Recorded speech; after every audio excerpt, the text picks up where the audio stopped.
When people ask me what the happiest day of my life was, they often expect me to speak about the day my son was born. They imagine I will smile, wipe away a tear, and say that nothing could ever compare to holding him in my arms for the very first time. They are right in one way, because the moment I heard his tiny cry, my heart found a purpose it had never known before. But if I am honest, there was another day that stood quietly beside that memory. A day that carried the same miracle in a different form. It was the day my son's biggest wish finally came true. It was not a wish for fame, fortune, or applause. It was far simpler than that. And perhaps that is why it was so extraordinary. It was the wish to find a love that would never make him feel alone again. From the day he was little, my son carried a heart that felt everything more deeply than most people could ever understand. Some children chase toys with excitement, while he chased butterflies only to make sure they could fly away safely. He would stop to help strangers without expecting a thank you. If another child was left out, he would quietly leave the game himself, just so that lonely child would have someone to stand beside. I watched those moments with both pride and worry, because the world has a strange habit of celebrating kindness while also taking advantage of it. I remember one rainy afternoon when he was only 8 years old.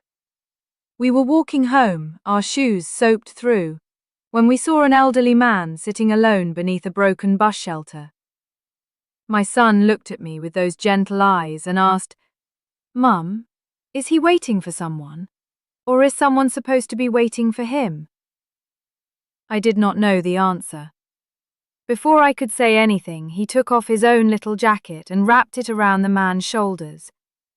It was far too small to keep the man warm, but somehow it carried enough love to make the old gentleman smile through tears.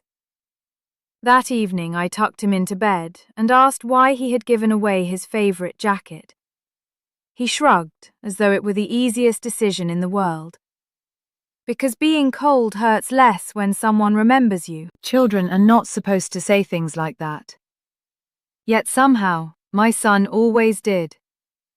Even then, I realized he was growing into someone whose greatest strength would also become his greatest burden. He remembered everyone. He carried everyone's pain. He believed every broken heart deserved another chance. As he grew older, people admired his quiet nature, but very few understood it. They mistook silence for weakness. They confused humility with uncertainty. They believed that because he rarely spoke about himself, he must have had nothing important to say. What they never saw were the countless nights he spent questioning whether he was enough for the people he loved. Sometimes he would sit beside me long after midnight, both of us pretending we were simply enjoying the silence. "Mom," he once whispered, staring at the stars outside the window. "Do you think someone can give their whole heart away and still have enough left to live?" I looked at him for a long moment before answering. "I think the right person won't ask you to give your whole heart away. They'll protect it as if it were their own." He smiled softly, but there was sadness hidden behind that smile. "I hope I meet someone like that someday." Those words stayed with me for years. Love entered his life more than once, but not every love was meant to stay. Some people admired his kindness until they discovered kindness cannot be controlled. Others loved the comfort he offered, but never asked what comfort he needed in return. I watched him return home after relationships ended with the same gentle smile he wore every other day. Yet a mother can hear the sound of a breaking heart, even when no tears are falling. One evening he stood in the kitchen making tea. His hands moved slowly, almost carefully, as though every motion required strength he no longer possessed. I asked quietly, "Did something happen?" He nodded without looking at me. "I loved someone with everything I had." I know, it still wasn't enough. I walked over and placed my hand against his cheek, just as I had done when he was a frightened little boy. My son, I whispered. Love is never measured by how much you give. It's measured by how safely two people hold each other's hearts. For the first time in many years, he cried without trying to hide it. Those tears broke something inside me too. No mother wants to see her child discover that goodness alone cannot prevent heartbreak. There are lessons life insists on teaching the hard way. I wished I could stand between him and every disappointment, but mothers cannot fight battles that belong to the heart. Time passed. The seasons changed. He healed slowly, though healing never follows a straight path. Some mornings he laughed freely. Other mornings even sunlight seemed unable to reach him. Yet he never allowed his pain to harden him. That amazed me more than anything else. After every disappointment, he somehow became gentler. After every goodbye, he somehow became kinder. After every broken promise, he somehow continued believing in love. One afternoon, I asked him how he managed to keep believing when life had given him so many reasons not to. He smiled and answered with the quiet confidence that had followed him since childhood. If I stop believing in love because someone failed to protect it, then the pain wins. I don't want pain to decide who I become. I looked away, because tears had already begun filling my eyes. Parents spend years trying to teach their children wisdom, only to discover that one day their children become the ones teaching them. He never searched for perfection. He searched for peace. He wanted someone who would laugh with him during ordinary mornings, hold his hand during difficult evenings, and never make him feel that he had to earn affection through endless sacrifice. His biggest wish was never to be admired. It was never to be wealthy. It was never to be remembered by the world. His greatest wish was beautifully simple. He wanted to come home one day, look into someone's eyes, and know without asking that he was loved exactly as he was. Every night before I went to sleep, I prayed the same prayer. Not for success, not for recognition, not for an easy life. I prayed that somewhere in this vast world, there was a heart gentle enough to recognize my son's heart, strong enough to protect it, and humble enough to treasure the quiet love he carried within him. There were days when I wondered whether that prayer would ever be answered. There were moments when even he began believing that perhaps some people were simply meant to spend their lives giving love rather than receiving it. Then, one ordinary day that seemed no different from any other, destiny began writing a new chapter neither of us could have imagined. He didn't come home that evening with excitement written across his face. There were no dramatic announcements, no grand gestures, and no shining bouquet of flowers in his hands. In fact, if someone else had looked at him, they might have believed it had been an ordinary day. But I had spent a lifetime reading the language of my son's heart. Mothers notice the smallest changes. We hear hope in a single breath. We recognize peace in a pair of tired eyes. As he walked through the front door, he smiled at me in a way I had not seen for years. It was not the smile he wore to reassure other people that he was fine. It was not the polite smile he offered strangers. This one came from somewhere much deeper. It reached his eyes before it reached his lips. "You look different," I said softly. He laughed under his breath. "Do I?" "You do." For a moment he stood quietly, almost as though he were afraid that speaking too soon might make whatever he was feeling disappear. Then he whispered, "Mom, I met someone." I felt my heart pause, not because those words were unusual. Throughout life, we all meet people. But there was something in the way he said them. There was no desperation, no excitement that rushed ahead of reason, no fantasy trying to outrun reality. There was only peace. I poured us both a cup of tea and we sat together in the kitchen, where so many of our life's most important conversations had happened. The room was silent except for the gentle sound of rain tapping against the window. "So, I asked with a smile. Tell me about her. He looked down at his hands before answering. She listened. I couldn't help smiling. That's the first thing you noticed? He nodded. She didn't interrupt me. She wasn't waiting for her turn to speak. She wanted to understand. Those words touched me more deeply than he could have imagined. People often think love begins with fireworks, but the strongest love usually begins with being truly heard. Over the next few weeks, I watched small changes unfold in him. He laughed more. He slept peacefully. The heaviness he had carried for so many years slowly disappeared from his shoulders. He no longer looked like someone trying to survive each day. He looked like someone finally learning how to live. One afternoon, I found him standing in the garden, watering flowers that had nearly withered during the summer heat. You've been taking very good care of those, I said. He smiled. They deserved another chance. I looked at the flowers, then back at my son. No, I whispered. So did you. He didn't answer.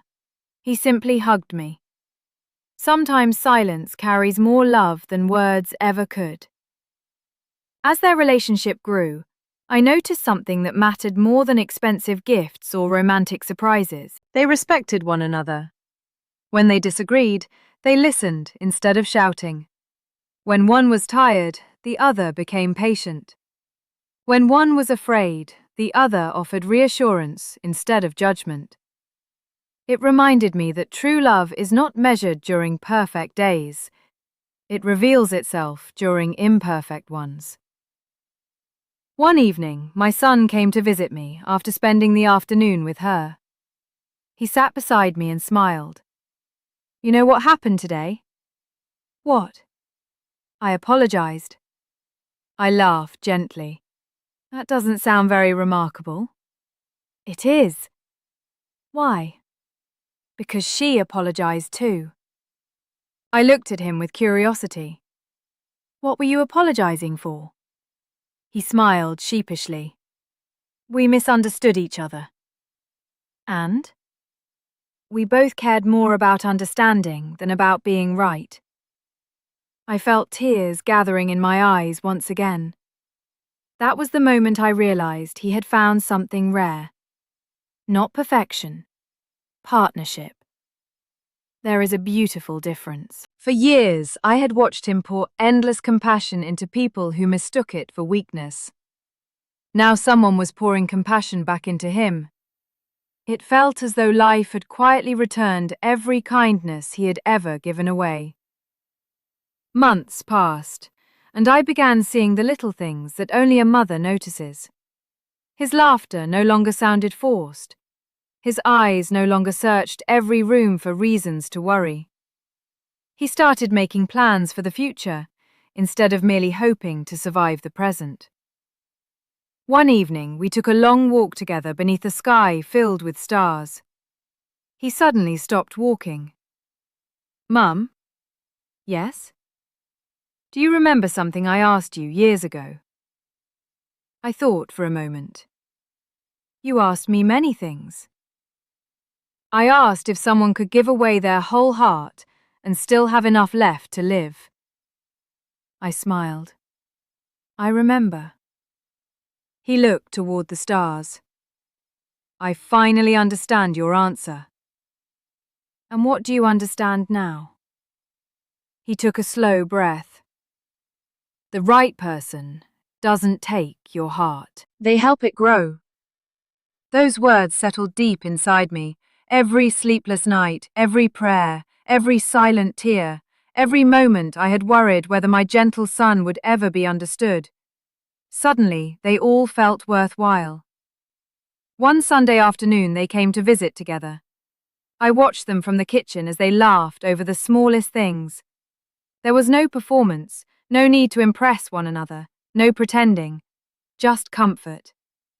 She looked at him the same way I had looked at him when he was a little boy, seeing not only who he was, but also who he had survived becoming. That is when I realized something every mother eventually learns. You cannot choose who will love your child. You can only hope they recognize the treasure standing before them. As the evening came to an end, she hugged me before leaving. "Thank you," she said softly. "For what?" "For raising a man who still believes kindness is strength." I couldn't answer immediately. My voice disappeared behind grateful tears. After they left, my son returned a few minutes later because he had forgotten his jacket. He laughed as he picked it up. "I guess some things never change." "No," I replied with a smile. "They don't." Then I looked into his eyes. "I've been waiting a long time to see you this happy." His expression became quiet. "So have I." He wrapped his arms around me, just as he used to when he was a frightened child.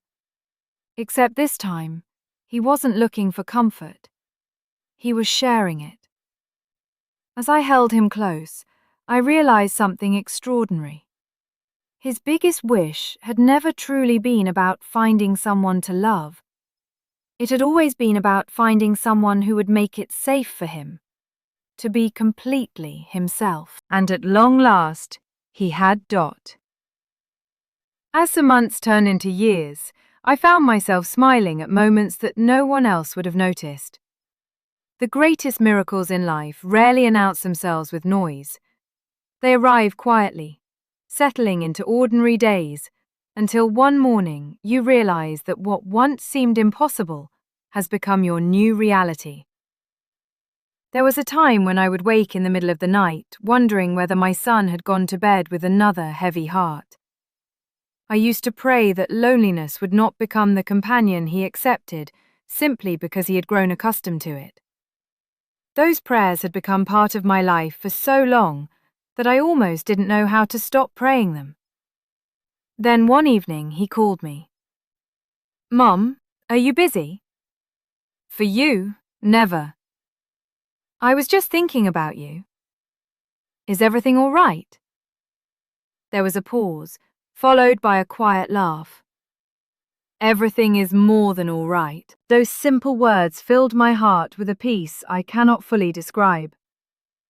Happiness often hides inside ordinary conversations. It doesn't always arrive wrapped in extraordinary events. Sometimes it lives inside the calm voice of someone who has finally stopped carrying the weight of the world alone. When he visited me after that call, I noticed something beautiful. His kindness had not changed.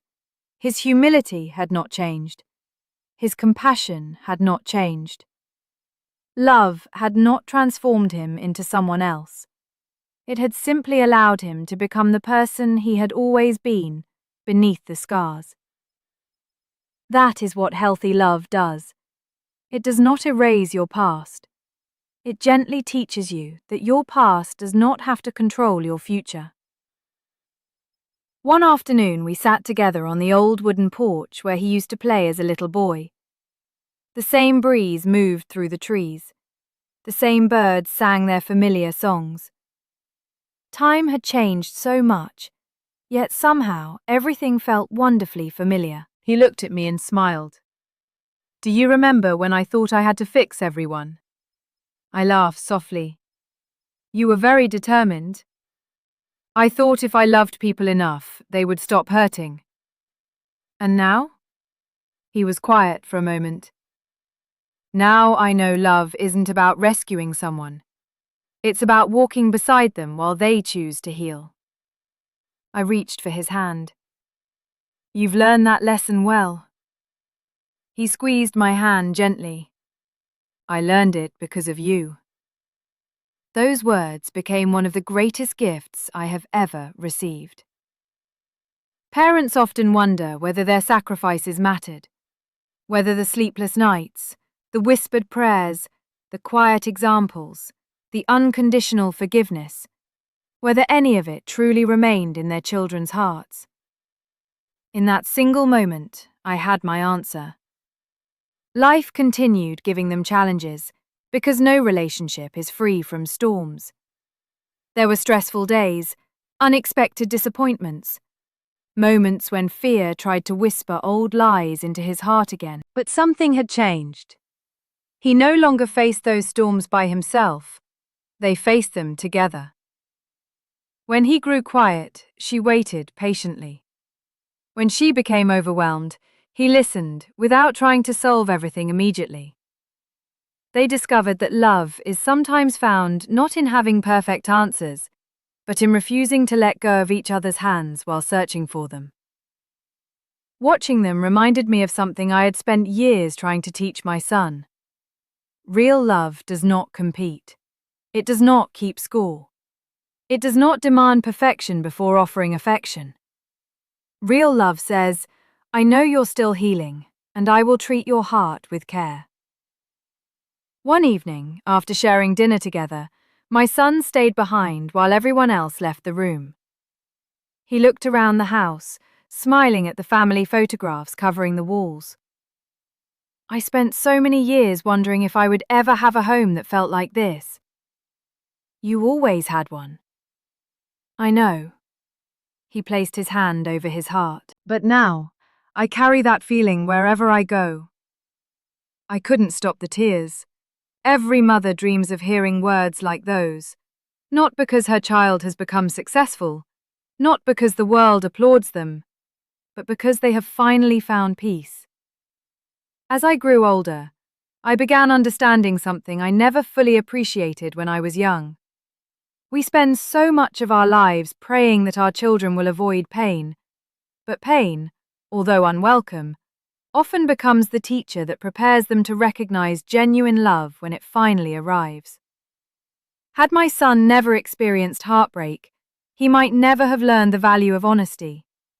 Had he never been disappointed, he might never have recognized the beauty of consistency.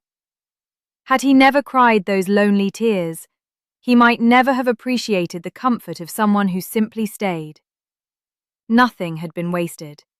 Every scar had quietly prepared his heart for the blessing that eventually found him. Sometimes people ask me what advice I would give to parents raising children with gentle hearts. I always tell them the same thing. Do not teach them to become less kind because the world can be cruel. Teach them to become wiser without losing their compassion.